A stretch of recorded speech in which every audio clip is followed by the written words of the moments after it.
UP BJP में जो रस्साकसी चल रही थी उसका फायदा अखिलेश यादव उठाना चाहते हैं। अखिलेश को लगता है कि यूपी में जो उपचुनाव होने वाले हैं उसके लिए योगी ने 30 मंत्रियों की टीम उतारी है, तो अखिलेश ने भी ब्राह्मण कार्ड खेलकर बीजेपी को झटका देने का काम किया। दरअसल यूपी में 10 विधानसभा सीटों पर उपचुनाव होने वाले हैं और इन उपचुनावों में सबसे अहम रोल है अखिलेश यादव का, क्योंकि अखिलेश यादव संसद में पहुंच चुके हैं और यूपी में नेता प्रतिपक्ष का पद खाली हो चुका है। इस पद के लिए लंबे वक्त से चर्चाएं थी कि अखिलेश यादव इस पद पर चाचा शिवपाल को बैठा सकते हैं, लेकिन अखिलेश यादव ने ऐसा नहीं किया, बल्कि ब्राह्मण कार्ड खेलते हुए माता प्रसाद पांडे को नेता विपक्ष का पद दे दिया। चाचा शिवपाल का पत्ता काट दिया गया। यहां अखिलेश ने एक तीर से दो निशाने लगाने की कोशिश की। पहला तो परिवारवाद के आरोप से बचने की कोशिश की, जो नाकाम है, और दूसरा ब्राह्मण कार्ड खेला है, क्योंकि स्वर्णों को बीजेपी का कोर वोटर बताया जाता है। लेकिन बीजेपी के इस वोट बैंक में अखिलेश यादव ने सेंधमारी करने की कोशिश की,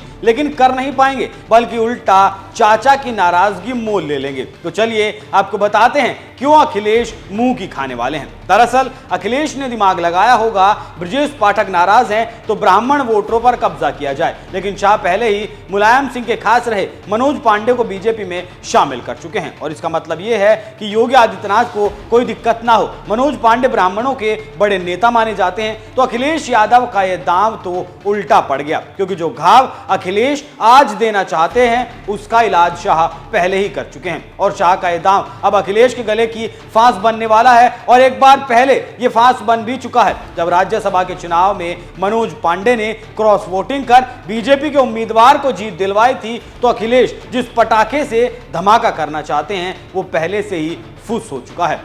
यहां एक बात और समझने वाली है, और वो ये है कि उपचुनाव में अखिलेश इसलिए जी जान लगा देना चाहते हैं जिससे योगी को कमजोर दिखाया जा सके। मतलब पहले लोकसभा चुनाव में यूपी के जो खराब नतीजे आए हैं और उसके बाद जो आग लगी है, अखिलेश उसमें घी डालना चाहते हैं। योगी को उपचुनाव भी हराना चाहते हैं जिससे योगी को दिल्ली में कमजोर दिखाया जा सके। लेकिन अखिलेश यादव शायद ये भूल गए कि जो इंसान दिल्ली में पार्टी के भीतर हो रहे अपने विरोध के बीच चट्टान की तरह खड़ा रहा, उस नेता का वो क्या ही बिगाड़ पाएंगे, क्योंकि योगी आदित्यनाथ के साथ जनता खड़ी है। आम जनता, वो जनता जो वोट देकर किसी को भी कुर्सी पर बिठाती है, जिसे दिल्ली में बैठा आलाकमान भी हार का जिम्मेदार नहीं ठहरा पाया। उसका सीधा सा कारण था जनता योगी आदित्यनाथ के साथ है। तो अखिलेश यादव उस योगी आदित्यनाथ को क्या ही हिला पाएंगे। और फिर भी अगर अखिलेश को लगता है कि वो